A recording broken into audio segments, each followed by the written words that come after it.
আমি মনির হোসেন। আজকের টপিক হবে যৌগমূলকের কেন্দ্রীয় পরমাণুর জারণ সংখ্যা নির্ণয়। এই যৌগমূলকের কেন্দ্রীয় পরমাণুর জারণ সংখ্যা নির্ণয় আমরা কোনো হিসাব ছাড়াই জাস্ট শর্টকাট টেকনিকে শিখব। তো চলো শুরু করা যাক। দেখো, আমরা লিখছি যৌগমূলক। যৌগমূলকটা দুই ধরনের হয়ে থাকে, একটা ধনাত্মক যৌগমূলক, একটা ঋণাত্মক যৌগমূলক। এখন আমরা বুঝবো কি করে যে কোনটা ধনাত্মক যৌগমূলক আর কোনটা ঋণাত্মক যৌগমূলক? খুবই ইজি।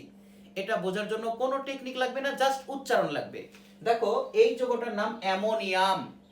যাদের নামের শেষে আম থাকবে তারাই কিন্তু ধনাত্মক যৌগমূলক। দেখো, অ্যামোনিয়াম, ফসফোনিয়াম।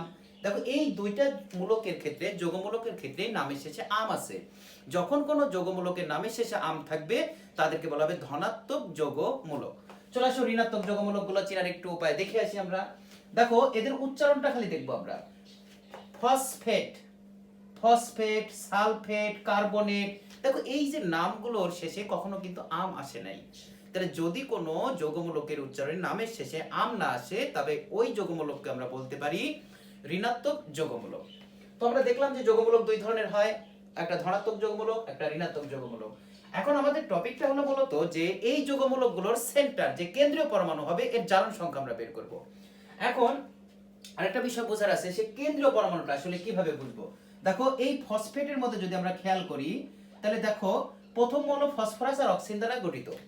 এখন ফসফরাস আর অক্সিজেনের মধ্যে কার যোজনী বেশি? যে মৌলের যোজনী বেশি হবে সেই হবে ওই যৌগের সেন্টার। আর যোজনী কিভাবে বের করবে, এটা ইতিপূর্বে কিন্তু যোজনের একটা শর্টকাট, খুবই একটা ইজি একটা টেকনিক শেখানো আছে, 2 10 18। এটার সাহায্যে তুমি কিন্তু এই ফসফেটের কি করতে পারো আর অক্সিজেনের যার মানে যোজনীটা কত তুমি বের করতে পারো। তো ফসফেটের যোজনীটা অক্সিজেনের চেয়ে বেশি। ফসফেটের যোজনী 3 হয়, 5 হয়, কিন্তু অক্সিজেনের যোজনী 2। তাহলে এই যৌগের মধ্যে সেন্টার পরমাণু ফসফরাস। তাহলে পরীক্ষাতে এমন ভাবে আসবে, এরকম একটা যৌগমূলক দেওয়ার পর বলবে যে ফসফরাসের জারণ সংখ্যা কত। এখন এটার জন্য কিন্তু আমরা ইতিপূর্বে পূর্ববর্তী ক্লাসে যখন যৌগমূলকের জারণ সংখ্যা বের করা শিখাইছি তখন বলা হয়েছে যে একটা এক্স ধরে একটা লম্বা চড়া একটা হিসাব করতে হয়। আমরা কিছুই করব না, জাস্ট আমরা একটা টেকনিক দেখব। প্রথমত, এই যে অক্সিজেন, যদি কোনো যৌগমূলকের সাথে অক্সিজেন থাকে তাকে আমরা -2 ধরে নিব। তাহলে এখানে অক্সিজেনের কয়টা আছে? -2, খালি গুণ করে দেব এর সাথে, তাহলে 4 2 8।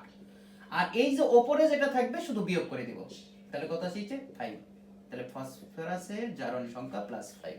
দেখো, ইজি, আমরা জাস্ট খালি গুণ 2 করে দিলে কিন্তু অ্যানসার হবে। আর যোগ বিয়োগ বুঝতে পারলে এটা আরো খুবই দ্রুত, মানে তোমাকে না খাতায় লিখতে হবে, শুধু জাস্ট সিন করবে আর অ্যানসার লিখবে। দেখো, এখানে আমরা ঠিক তাই করব। যদি আমরা এখানে 2 দ্বারা গুণ করি, -2 দ্বারা গুণ করে দিই, তাহলে -2 দ্বারা গুণ করলে কত আসছে? 4 2 8, 8 এর থেকে যদি আমরা 2 বাদ দিই +6 প্লাস। দেখো, দেখা মাত্রই আমি তো লিখে দিচ্ছি, তোমাদের লিখতেও হবে না, জাস্ট তাকাবে আর অ্যানসার লিখবে। চলে আসো, এখানে দেখা যাক, যদি আমরা -2 দ্বারা গুণ করে দিই তাহলে আসছে কত? 6, আর উপরেরটা বাদ দিয়ে দিব, তাহলে দেখো +4। তাহলে আমরা ইজিলি কিন্তু এইভাবে যে কোনো যৌগমূলকের এইভাবে আমরা কি করতে পারি, জারণ সংখ্যাগুলো বের করতে পারি, তবে সেন্টার পরমাণুর। চলে আসো, আমরা এই পাশে একটু দেখি। আমরা এই পাশেও সেম কাজ করব। দেখো, এই পাশে কিন্তু হাইড্রোজেন আছে, আর আমরা সবাই জানি হাইড্রোজেনের জারণ সংখ্যা 1 হয়। তাহলে আমরা যদি এখানে 1 গুণ করি, 4 1 কে 4, আর উপরে যেটা থাকবে সেটা আমরা কি করে দিব? উপরে যেটা থাকবে আমরা শুধু এটাকে কি করে দিব? বিয়োগ করে দিব। তাহলে যদি এটা বিয়োগ করি তাহলে কত আসে? 1। তাহলে আসছে 3। তাহলে এখানে নাইট্রোজেনের জারণ সংখ্যা +3। ঠিক এখানে আমরা তাই করব। এখানে যা আছে আমরা শুধু তাই 1 দ্বারা কি করে দিব?